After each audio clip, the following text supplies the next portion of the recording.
ஆலடிப்பட்டியான் இப்போது 65க்கும் மேற்பட்ட கிளைகளுடன் உங்கள் இனிய தருணங்களை மேலும் தித்திப்பாக்க.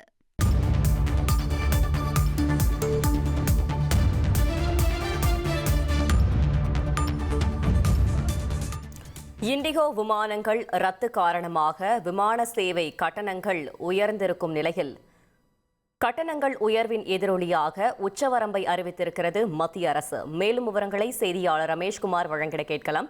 ரமேஷ்குமார், வணக்கம். இந்த அறிவிப்பு தொடர்பான முழு தகவலை சொல்லுங்க. நாடு முழுவதும் தொடர்ந்து ஆயிரக்கணக்கான இண்டிகோ விமானங்கள் ரத்து செய்யப்பட்டிருப்பதால் பயணிகள் சிரமத்திற்கு ஆளாகியுள்ள நிலையில் பல விமான நிறுவனங்கள் விமான கட்டணங்களை 2 அல்லது 3 மடங்கு உயர்த்தி இருக்கின்றன. இதிலிருந்து பொதுமக்கள் பாதிக்கப்படாமல் இருப்பதை உறுதி செய்வதற்காக விமான நிறுவனங்களுக்கு விமான கட்டண உச்சவரம்பை மத்திய விமான போக்குவரத்து அமைச்சகம் இன்று காலை நிர்ணயித்திருந்தது.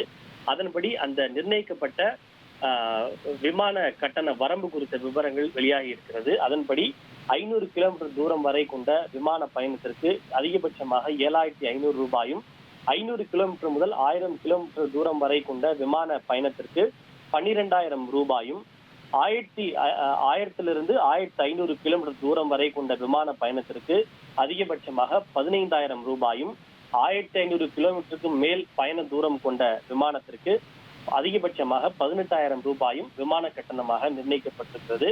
பயணிகளிடமிருந்து நிர்ணயிக்கப்பட்ட இந்த கட்டணத்தை தாண்டி கூடுதலாக எந்த தொகையும் வசூலிக்க கூடாது என்கிற ஒரு கட்டுப்பாடையும் மத்திய அரசு விமான நிறுவனங்களுக்கு வைத்திருக்கிறது. இந்த விமான கட்டண உச்சவரம்பு பிசினஸ் கிளாஸ் பயணிகளுக்கும் உதான் விமானங்களுக்கும் இது பொருந்தாது எனவும் தெரிவிக்கப்பட்டிருக்கிறது. அதே போல நிலைமை சீரடையும் வரையும் தான் இந்த விமான கட்டண உச்சவரம்பு நடைமுறையில் இருக்கும் எனவும் அதன் பிறகு இது மறுஆய்வு செய்யப்படும் எனவும் தெரிவிக்கப்பட்டிருக்கிறது.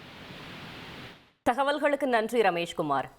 ஆலடிப்பட்டியான் இப்போது 65க்கும் மேற்பட்ட கிளைகளுடன் உங்கள் இனிய தருணங்களை மேலும் தித்திப்பாக்க.